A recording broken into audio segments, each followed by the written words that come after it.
नमस्कार, मैं ललित प्रजापति। पाकिस्तान को लगातार लग रहे झटके पर झटके की हम बात करेंगे। कुदरत वैसे ही भूकंप के नाम पर झटका देती है। भारत के सदमे से वो अभी उबर नहीं पाया है। 100 से ज़्यादा आतंकी ढेर कर दिए गए हैं। इसके अलावा भी पिछले कुछ महीनों में देख लिया जाए, आज के दिन को मिलाकर, तो 3 बड़े नाम हैं जो ढेर कर दिए गए। हैरत की बात यह है कि वो भारत ने नहीं किए। ये तीनों आतंकी चेहरे जो हैं उनमें भारत का इन्वॉल्वमेंट नहीं है।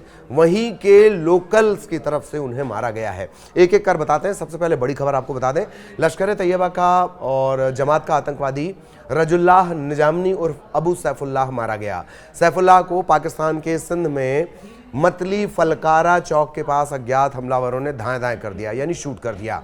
सैफुल्लाह नेपाल में लश्कर के मॉड्यूल पर काम कर रहा था। यह ज़रूर जान लीजिए कि जो भी लश्कर का मॉड्यूल नेपाल में काम करेगा वो सीधे सीधे भारत के लिए खतरा बनेगा। चलो, वहीं के लोगों ने एक खतरा कम कर दिया, ये भी अच्छी बात है। खामखा हमें अपने हाथ नहीं रखने पड़े। सैफुल्लाह पर लौटेंगे। नेपाल में ये विनोद कुमार के रूप में काम किया करता था। बाकायदा उसने वहाँ पर एक महिला है नगमा बानू, उससे शादी भी की थी। सैफुल्लाह भारत में आतंकियों की घुसपैठ और आर्थिक मदद जुटाने जैसे गंभीर अपराधों को अंजाम दे रहा था। मीडिया रिपोर्ट के मुताबिक सैफुल्लाह लश्कर के ऑपरेशनल कमांडर आजम चीमा उर्फ बाबा जी का सहयोगी था। सैफुल्लाह 2006 में नागपुर के आरएसएस मुख्यालय पर जो हमला हुआ था उसमें शामिल भी था, उसका वांटेड भी था। इसके अलावा रामपुर स्थित सीआरपीएफ के कैंप पर जो आतंकी हमला हुआ था इसमें भी ये वांटेड था। 2005 में कर्नाटका में भी एक हमले की साजिश थी IISc में, उसमें भी इसका हाथ था। इसके पहले लश्कर तैयबा LET का जो मोस्ट वांटेड आतंकी है अबू कताल, वो 15 मार्च की रात को मारा गया। मैंने कहा ना कि 3 महीने से लगातार जो सांप हैं उनके फन कुचले जाने हैं। कताल को 15 मार्च की रात को मारा गया था। पंजाब राज्य में अनजान हमलावरों ने गोली मारकर उसकी हत्या कर दी थी। एक बात और जान लीजिए कि सिंध और पंजाब में अगर कोई हत्या हो रही है तो उसका सीधा असर बिगड़ती लॉ एंड ऑर्डर व्यवस्था से आप समझ लीजिए, क्योंकि पंजाब और सिंध दोनों ही जो सूबे हैं उनमें आपस में चलते रहता है, विवाद चलते रहता है पॉलिटिक्स में उनके रिजर्वेशन को लेकर या पॉलिटिक्स में प्रियॉरिटीज़ को लेकर। लेकिन दोनों ही जगह पर जो लोग हैं ये मारे गए हैं। एक सिंध प्रांत में आता है और एक पंजाब प्रांत में आता है। अबू कताल 26/11 मुंबई आतंकी हमले का मास्टरमाइंड हाफिज सईद का काफ़ी करीबी था। कताल LET का एक इम्पॉर्टेंट सदस्य था। जम्मू कश्मीर में जो कई हमले हुए हैं उसकी साजिश रचने के लिए जाना जाता था। इसके अलावा पिछले साल 9 जून को जम्मू कश्मीर के रियासी ज़िले में जो शिवखोड़ी मंदिर से तीर्थयात्रियों की बस लौट रही थी भक्तों की, उस पर हमला हुआ था। 10 लोगों की मौत हो गई थी, उसमें भी कताल का ही हाथ था। अब एक और नाम है मुफ्ती शाह मीर।